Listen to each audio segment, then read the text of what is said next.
يا مساء الفل. النهارده بقى جايه لكم بحاجه، انما ايه، اختراع. هقول لكم ازاي تعملوا ملاحه باستخدام الازازه بتاعه البيبسي، ازازه البلاستيك بتاعه البيبسي. ممكن بقى ازازه صغيره او ازازه كبيره. هنا انا استخدمت الازازه الصغيره علشان انا هعمل ملاحه صغيره، فشلت الورقه البلاستيك اللي بتكون حواليها. وبعد كده هبتدي ان انا اقطع الازازه على حسب بقى حجم الملاحه اللي انا عايزاها. ممكن يعني تقطعي الازازه البلاستيك من هنا، او ممكن تقطعيها من هنا. انا هقطعها من فوق شويه علشان هعمل ملاحه يعني يدوب صغيره كده. جبت الكتر، والكتر الحقيقه انا بستخدمه في الازاز البلاستيك ان انا اعمل فتحه صغيره قوي كده، ما بكملش بقى التقطيع بيه. بجيب المقص واكمل تقطيع الازازه البلاستيك بالمقص. انا هنا اهو جبت المقص ورحت قصيت الحته اللي فوق بتاعه ازازه البيبسي البلاستيك لحد ما بقت عندي يعني ايه، حاجة كده عاملة زي الكون اهي. قطعتها خالص، وبعد كده الحتة التانية دي انا مش عايزاها في حاجة. انا خدت الحتة دي وممكن بقى على فكرة الحرف بتاعها لو عايزينه يبقى مش يعور، ممكن تعملوه على المكوى كده بحيث ان هو ما يبقاش حاد. جبت بعد كده ورقة فويل. انا اهم حاجة عندي ورقة الفويل تكون يعني مساحتها كويسة او حجمها كويس علشان يقضي ان انا اغطي بيه الجزء ده من الازازة البلاستيك.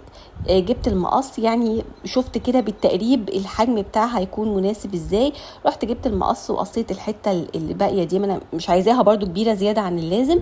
جبتها، وبعد كده هنبتدي ان احنا نتني الورق البلاستيك او الورق الفويل بالشكل ده اهو. بنلفه حوالين الازازه البلاستيك بالراحه كده خالص. انا اهم حاجه عندي الحته اللي تحت دي تكون يعني ايه، مشدوده كده وحلوه. خلصتها ورحت قفلت الازازه تاني، قفلت الغطا تاني، وبعد كده رحت جبت الاستك وربطت الورق الفويل كويس قوي كده على الحته بتاعه الازازه علشان ما يفلتش مني وما يقعش مني اهي. بقت انا اهم حاجه عندي زي ما قلت تكون مشدوده بالشكل ده. جبت بقى بعد كده الملح وفكيت الغطا، ورحت حطيت بقى، بحط الملح واحده واحده كده بمعلقه صغيره خالص. بروح حاطه الملح جوه الازازه.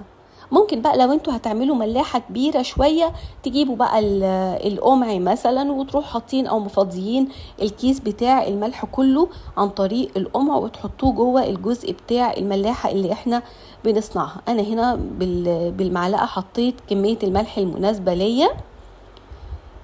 بصوا بقى الحته اللي جايه دي، احنا ممكن نجيب شوكه، ممكن نجيب دبوس، اي حاجه ممكن تعمل خروم بالشكل ده اهو. انا خرمت الجزء بتاع الفويل بالشوكه. انا هنا خرمتها زياده شويه، ده لان انا ممكن استخدمها في الطبخ، يعني وانا بطبخ بقى اروح احطها على الشوربه او حاجه. انتوا ممكن لو عايزين تعملوها بشويه صغيرين لمجرد كده انتوا تحطوها على السفره اعملوا، مش كتير. جبت لكم طبق اهو لونه غامق شويه عشان الملح يبان فيه. بقت ملاحه حلوه جدا، جربوها هتحبوها جدا. ما تنسوش تشتركوا في القناه وتفعلوا الجرس عشان كل حاجه جديده مني توصل لكم.